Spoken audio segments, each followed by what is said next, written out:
Hi folks, Brother Chad here with Ministries. I want to thank you for watching the video. Today's video is going to be a special Q&A video. I've been dealing a lot with emails lately, and I know it's been quite a while since I did a Bible study video. A couple people have been asking for me to do specific Bible studies, and I'll probably be getting around to those as soon as possible. Lately, I've been going through a lot of hard times, not financially or anything, but there's just been a lot of stuff going on in my personal life. I'd like to ask you to pray for me, if you would. I would be very, very appreciative for that. I'm not going to get into the specifics at this time, and I probably won't make a video dealing with the specifics, but I am facing some rather hard times coming up, and a lot of trials and tribulations, and it's stuff I'm just going to have to find a way to deal with, and I'm just praying that the Lord is going to see me through.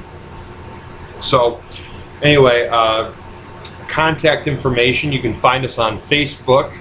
Just do a search for Masters Lanterns Ministries and you can find our Facebook page. Also, you can email us. Our email address is masterslanterns@gmail.com. masterslanterns@gmail.com.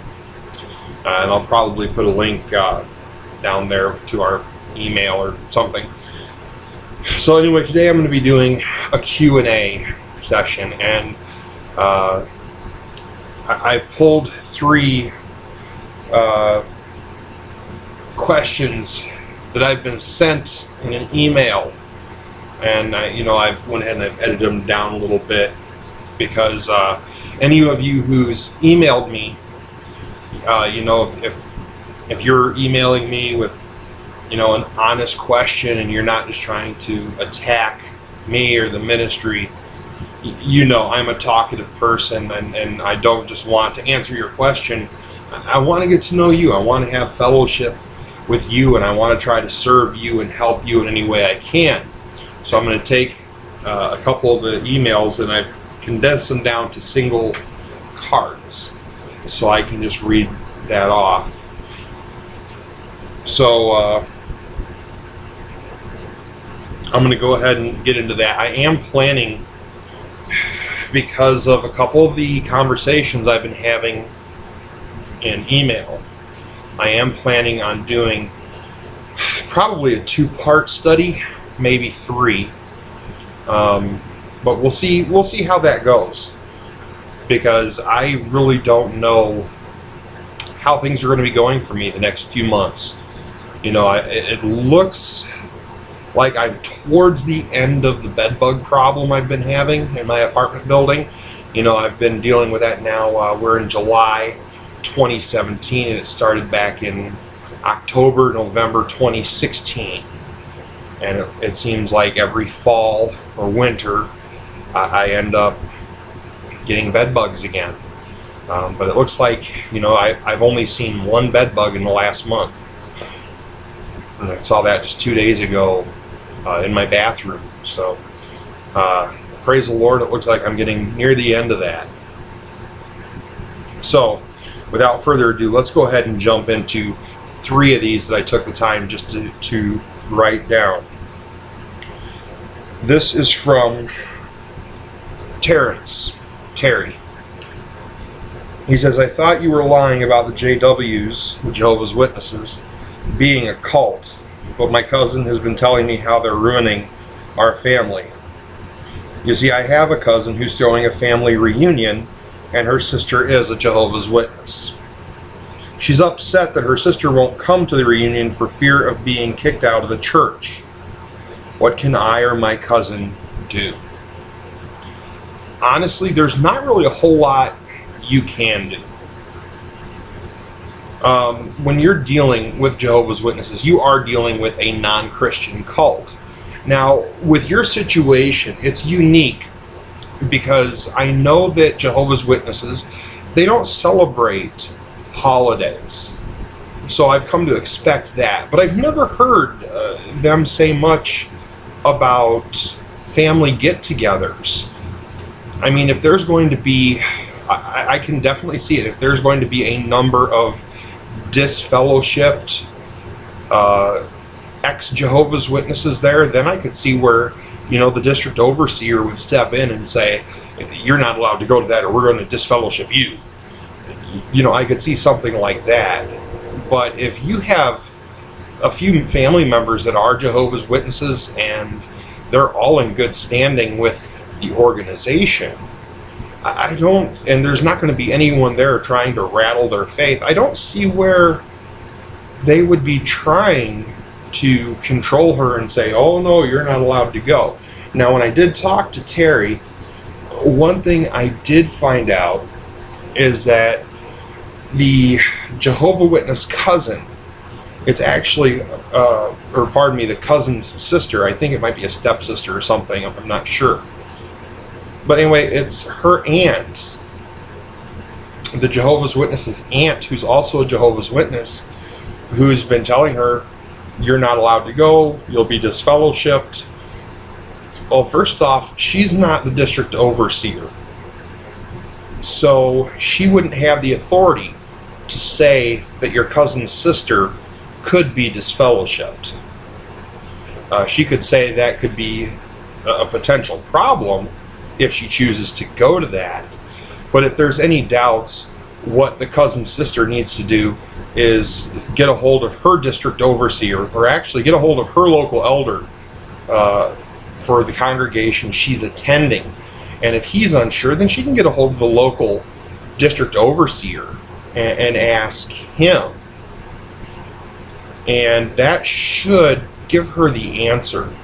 Now, also, if she is still going to be disfellowshipped, and I talked to Terry, he's not even a Christian, and he's concerned about this. And I've reached out to Terry, and I'm going to be giving him some resources about the Jehovah's Witnesses.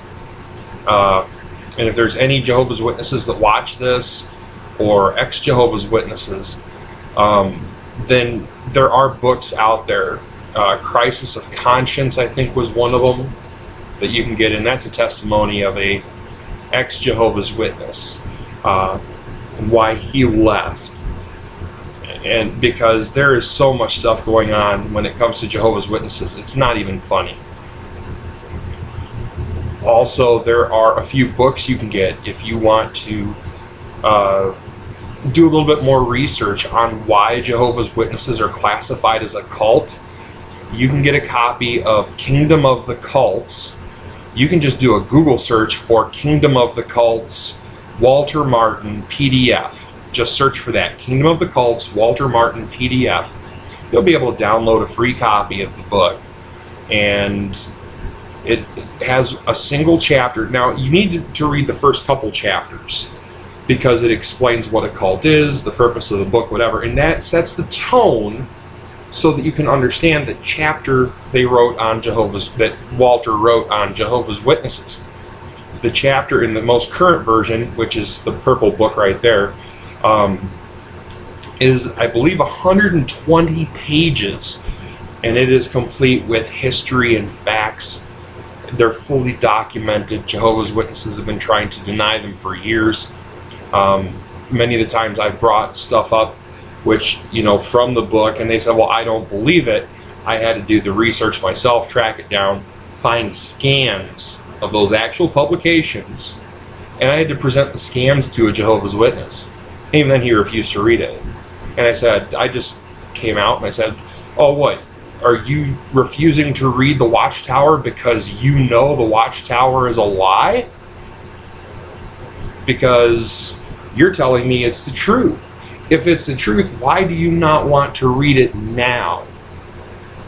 And, I was able to kind of press them a little bit as to why they want me to read the Watchtower when it suits them, but they don't want to read the Watchtower when it suits me.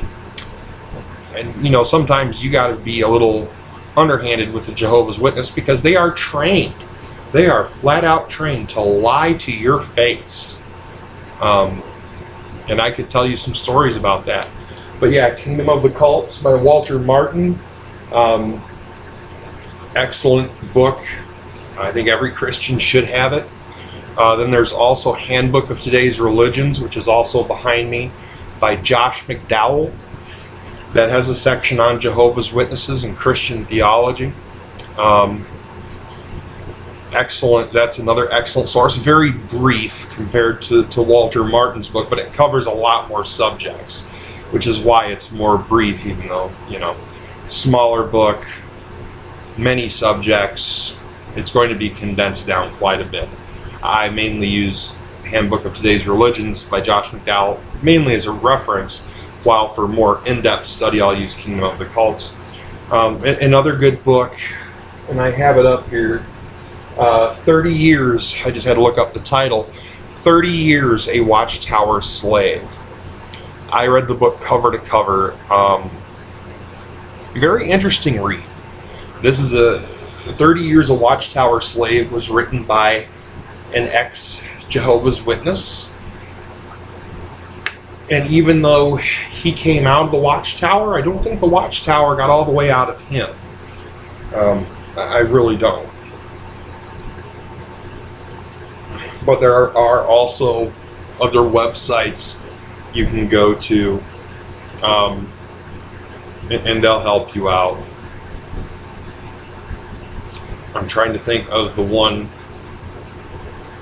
but I just can't remember. I know carm.org, carm.org, carm.org, they have entire articles and everything on the Watchtower, on Jehovah's Witnesses. So that might be something worth checking out for you. Go ahead and moving on to the next question. Yo Chad, Brianna here. This girl, she was a firecracker to talk to. I go to a non-denominational church. It's full gospel, and our pastor grew up in the Pentecostal Church of God, PCOG. Recently, the Calvinism and Arminianism dispute came up. Can you recommend some books on the Arminian side of the argument, seeing as I already have books by MacArthur, Grudem, and White on the Calvinist side? This is why this girl is an absolute firecracker. This girl here, and I know her personally, like we've actually met, and this girl here is a firecracker. She really is. Brianna, I love you to death, girl.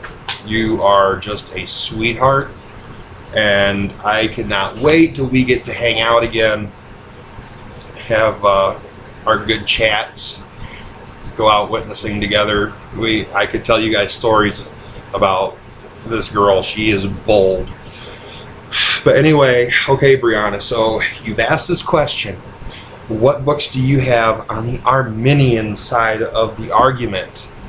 And once again, this is a girl I talk to. We have each other's phone numbers. We text, we call, whatever. So this is the situation. She's going to a non-denominational church. Her pastor grew up Pentecostal Church of God, and that's an Arminian denomination. That's the church she's going to now. Before that, she was going to a Baptist church, but they were not cessationist. They believed in the perpetuity of the gifts. The gifts of the Spirit are still for today, which was really cool. She's really well grounded. She really knows her scripture. But now she's been exposed to the Calvinism and Arminianism argument, and I had a little bit to do there.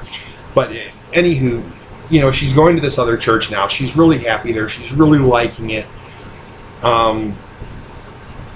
But here's the question she comes up with, and she already knows these answers. She's asking this basically for you guys, I think. But the question is, what books are available on the Arminian side of the table? Because as she pointed out, and she went to a Baptist church, she's got Grudem, she's got Piper, MacArthur, who else? was her James White. So I know she's got some R.C. Sproul too. So okay, she's well covered on her bases when it comes to Calvinism. But what about the Arminian side? Where's all the works there? Well, here's the thing. There's not that many Arminian printing presses and publishing companies. So Arminian works are much harder to find. But they are out there. A lot of bookstores won't carry them, but there are a few out there. I would recommend, and I don't have a copy of this yet, Why I Am Not a Calvinist by Dr. Jerry Walls. Several of his lectures, videos are up on YouTube, and just excellent stuff. I love Dr. Jerry Walls. I would also recommend, there's a 2-part series, For Calvinism and Against Calvinism. For Calvinism, written by a Calvinist. Against Calvinism, written by an Arminian. And that Arminian is Roger Olson. He's an excellent teacher when it comes to the Arminian side of the table. He's also Assemblies of God. He's an awesome teacher. He really is. Now, as far as books, I've already brought up Roger Olson, and I happen to have one of his books, and it's probably the best book on the whole Calvinism Arminianism debate, because it doesn't have anything to do with Calvinism really. It's really correcting the errors of Calvinism when they teach about Arminianism. Because as I've said in other videos, when you're talking Calvinism versus Arminianism, one thing you're going to see is Calvinists say it's semi-Pelagianism or it's Pelagianism. Those are both heresies. It's not. In fact, historically speaking, Arminianism took just as strong a stance against the Pelagian heresies as Calvinists did. As strong of a stance as Augustine did, in fact, to be honest. But we've come to a place now where we have many trusted theologians and authors. We have R.C. Sproul. We have John MacArthur. We have Wayne Grudem. And these are wonderful teachers. I'm blessed by them, and I love them. They are my brothers in Christ, even though they're Calvinists. It's unfortunate they don't want to allow us to be wrong. They don't want to allow us to have a single error. It has to be their way or the highway.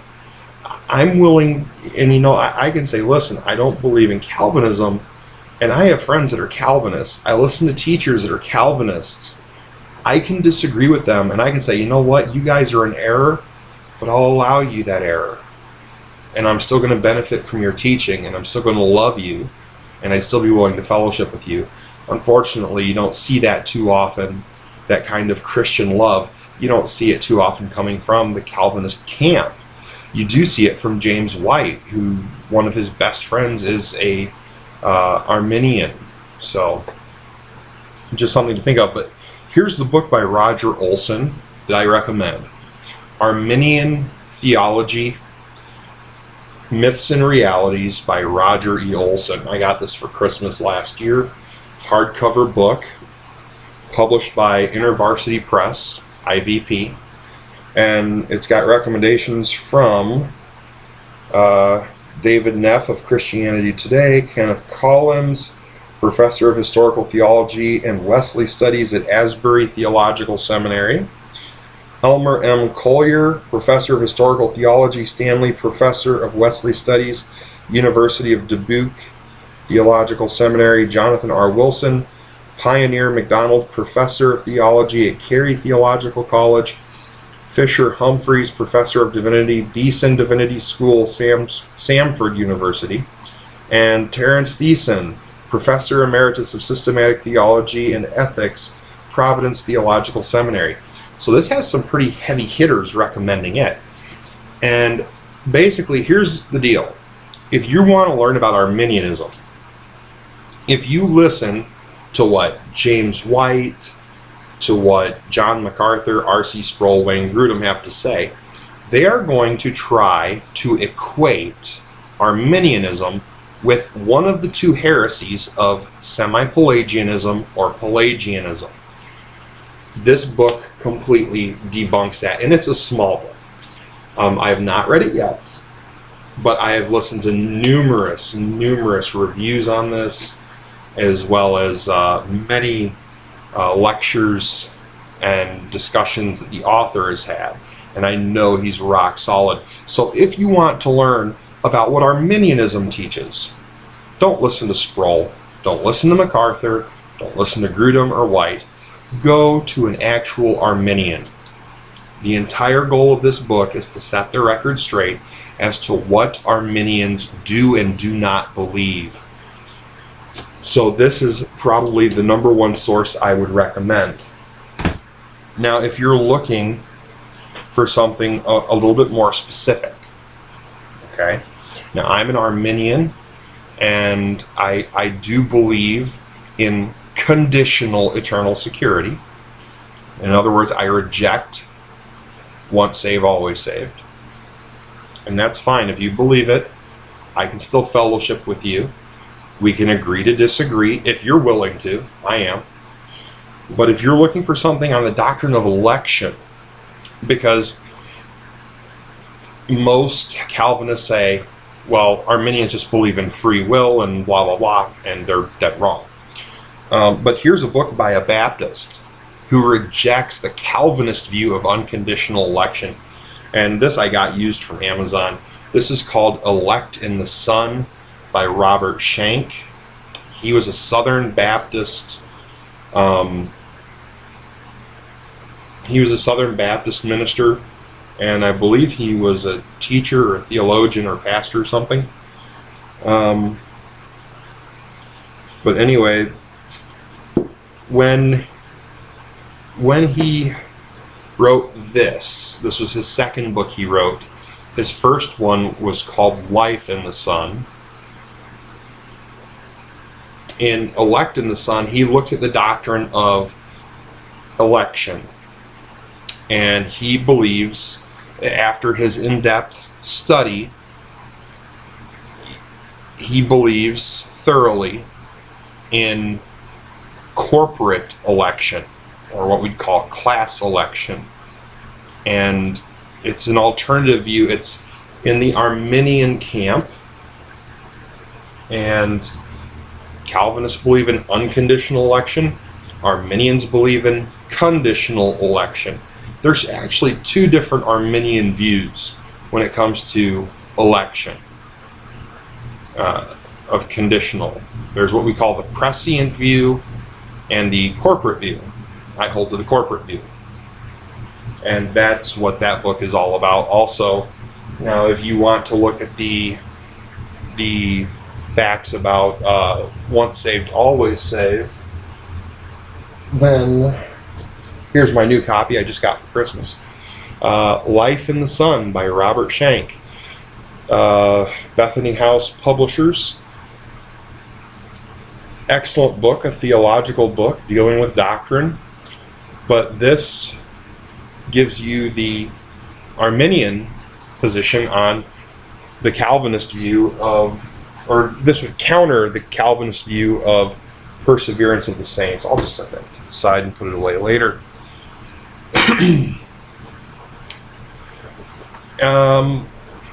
So yeah, that's where I would go with books for Arminianism. Anything by Jerry Walls, Roger Olson, gonna be a home run. There's others as well. If you look around, I'm sure you can find them. But in fact, I think there's like in fact, there's a website I found, and it's all about Arminian studies. And they have lists of books you can find. A lot of them are out of print, but there are a few that are still in print. It seems to me like most of the publishers today, they only print a few Arminian titles just to be able to make money from the Arminian camp. or maybe to say, well, we still publish this. I don't really know the whole deal. But there's not that many publishing houses that really just print Arminian works. There's not. There's plenty that make it clear they are Calvinist. P&R, I think of that, Presbyterian and Reformed. P&R Publishing, very proudly Calvinist, and I don't think there's anything wrong with that. I would like to see an Arminian publishing house, though. That would be pretty awesome to see. So, moving on, here is the third question. This is from Amber.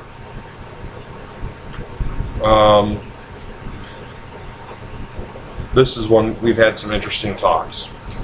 But she says, Brother Chad, I'm a Pentecostal and I love my Dake study Bible. I know you hate it, but I don't know of any solid Pentecostal theological works or commentaries, etc. Can you recommend some? I looked up stuff you said about Dake, and I am wanting to distance myself from his teaching. And first, I just want to say, I'm sorry if I busted your bubble about Dake. I know in our correspondence, Amber, you were a little upset with my videos because you had made some comments and ended up removing them, which I appreciate because you said some pretty mean things. But you know, we're friends now, and it's all water under the bridge. So yeah, theological works written by Pentecostals, similar as the Arminian stuff. Okay, so yeah, there's some titles by Arminians, and most stuff by Pentecostals is going to be Arminians because historically speaking, Pentecostals are in the Arminian camp. But anyway, here's a few titles. I know you said you're looking to get away from your Dake finally, and you said you were looking for a decent study Bible. I know you're used to the KJV. Because of that, I highly recommend the KJV Life in the Spirit Study Bible. Here's my hardcover. I only got this as a shelf Bible. It's not one I carry around. If it's one you're actually going to use and use heavily, I would recommend getting the one in top grain leather. Another one is the newest revised version of that Life in the Spirit, and that is the Fire Bible. It's available in ESV, NIV, KJV, and now MEV. This is my modern English version Fire Bible in the nice brown simulated leather, and I'm enjoying the translation. I got this for Christmas. I was supposed to do a review video. I recorded one. It got deleted somehow. I thought I uploaded it. I just got an email a few days ago asking, hey, where's your review video on this? I started looking around. It wasn't on YouTube. Looked on my computer. Wasn't there. Wasn't on my phone. Was on my tablet. So the only thing I can think of is it got deleted, or maybe the upload failed and then I deleted it on purpose. So I'll have to redo my review on this. This stuff here, I've noticed in the Fire Bible, a few of the notes have changed. Some have gotten a little bit more watered down. Some have gotten a lot stronger. Some are more extensive. Some aren't. So it's hit and miss, but I think between the two you have a pretty good thing. So if you're looking for a good Pentecostal study Bible, that's it. You have the Fire Bible, and you have the Life in the Spirit Study Bible. That's it for Pentecostal study Bibles. Otherwise, you're going to be getting into heresies. You'll get those from Dake and the Jimmy Swaggart Expositor's Study Bible, which I've been fighting about that one quite a bit lately. But moving on, other works from the Pentecostal camp. Dr. Gordon Fee wrote a book called How to Read the Bible for All It's Worth. Now, he was on the translation committee for the NIV, the TNIV, the NIRV, whatever. And there's an entire chapter in this basically dedicated to why only the NIV is, what you should be reading. You should stay away from the KJV, NKJV, New American Standard, whatever. And I'm sorry, throw that chapter out, and what's left is an excellent, excellent book teaching you solid interpretive principles. This will teach you how to rightly divide the word of truth, and it's very interesting. There's one example he gives where he actually breaks his own rules, and his rules are solid. This is the thing I don't get. His rules are solid, but he upholds a denominational, remember he's Assembly of God, he upholds a denominational tradition by breaking one of his own interpretive rules. So, but you won't really catch that unless you're looking for it.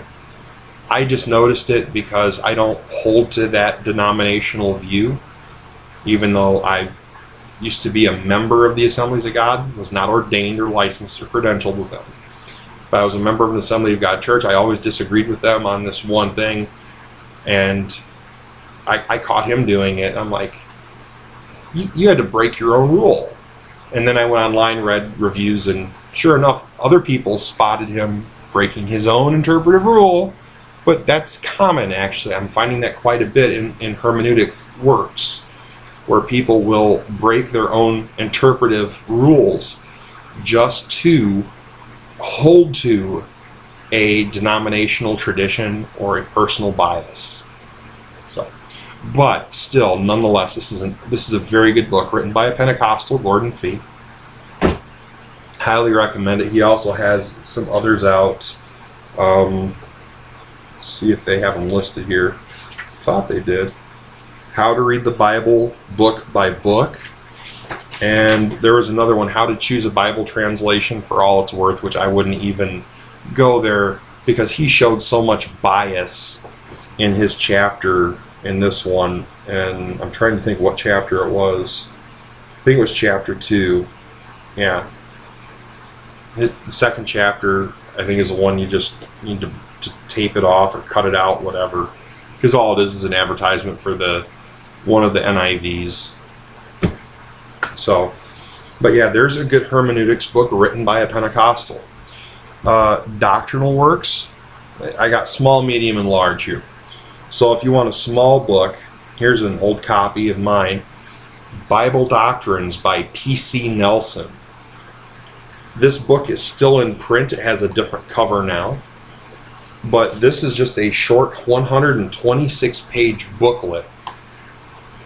Pocket size, excellent. And this just covers the 16 fundamental doctrines of the Assemblies of God. All in all, it is 16 chapters. And there is an appendix in here. But this little booklet here, there's your small. That's a doctrinal work. Then you also have, here's your medium, Knowing the Doctrines of the Bible by Meyer Perlman. This is another doctrinal work, and this is kind of nice because it has wide margins. But this will run you probably $15-20, I don't know for sure. But yeah, Meyer Perlman's Knowing the Doctrines of the Bible, this is another excellent doctrinal book. Much more thorough than Bible Doctrines by P.C. Nelson. This has been used by the Assemblies of God for literally more than 50 years. I mean, it's had to be in print more than 50 years. Because, yeah, Perlman died in 43. But, excellent book. Highly recommend it. There's your medium. Now, if you're looking for a large, and you're looking for something doctrinal, Systematic Theology by Stanley Horton. This is my hardcover. which I'm very proud to have, because they don't make them in hardcover anymore. Now it's only in paperback, unfortunately. But if you can get a copy of Systematic Theology, edited by Stanley Horton, this is very thorough, very precise, and this is just a wonderful, fantastic value. This is something every Pentecostal should have in their library. I really believe it. Even the paperback now, which is like 25 or 35 bucks, it's expensive, but it's worth it. It really is. Now, let's say you're looking for something dealing with pneumatology, study of the Holy Spirit. Well, once again, the Assemblies of God has another one. Ralph M. Riggs, The Spirit Himself. This is still in print, but no longer in hardcover. I'm always looking for these great old theological books, and I found this at Goodwill, about half an hour from where I live, a couple towns away. Paid a whopping $1 or $1.50 for this, and this is in excellent shape. I mean, this is like new condition, if not new condition. $1 to $1.50. This is still in print. Now it's a paperback, and it'll cost you a little bit more than what I paid. But yeah. Commentaries. All right, now commentaries, it's a little bit more difficult. There's not a lot of Pentecostal commentaries on the market. There is a 1-volume New Testament commentary, and that is I do not have it, but it is called the Life in the Spirit New Testament Commentary.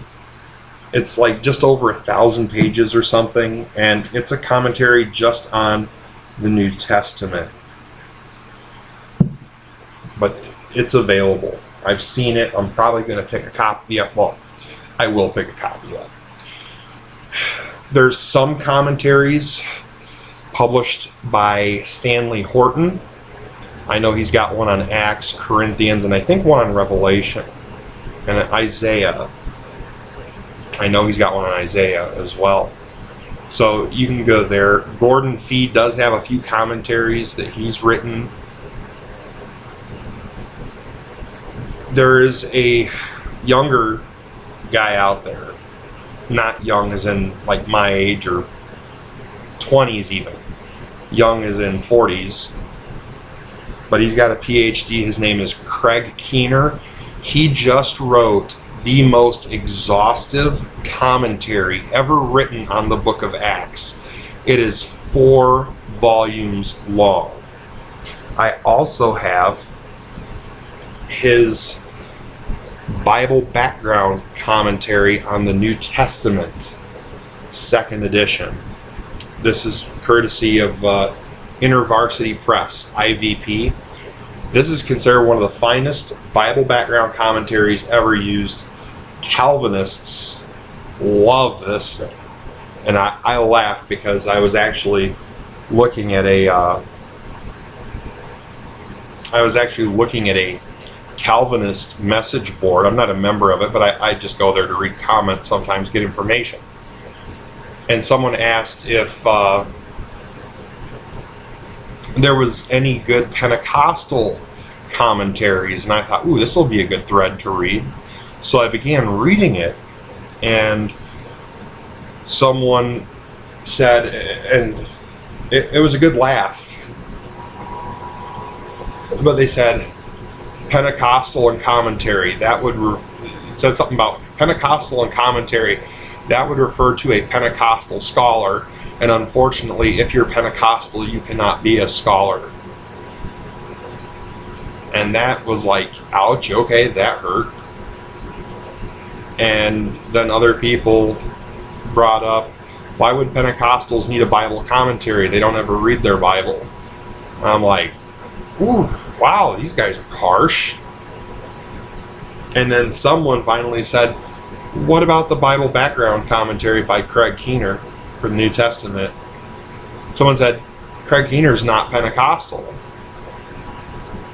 He's either Dutch Reformed or Presbyterian or something like that. And the guy said, no, he's actually Assemblies of God. He's a Pentecostal.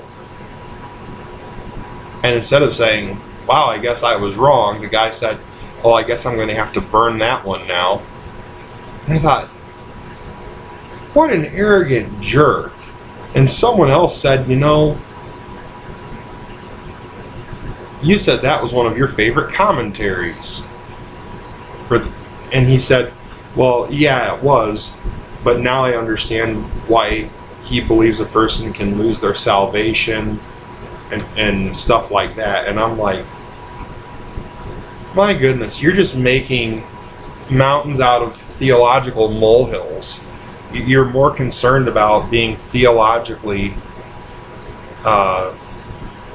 justified than you are about being theologically literate. Because, I mean, or pardon me, you're more concerned about being theologically literate than you are theological justification. I mean, it's just crazy. So, but there are commentaries out there. I'll admit they are few and far between when it comes to Pentecostal and Arminian works, but that's just how it is. So anyway, that's the video. I hope you've enjoyed it. Hope you've learned something.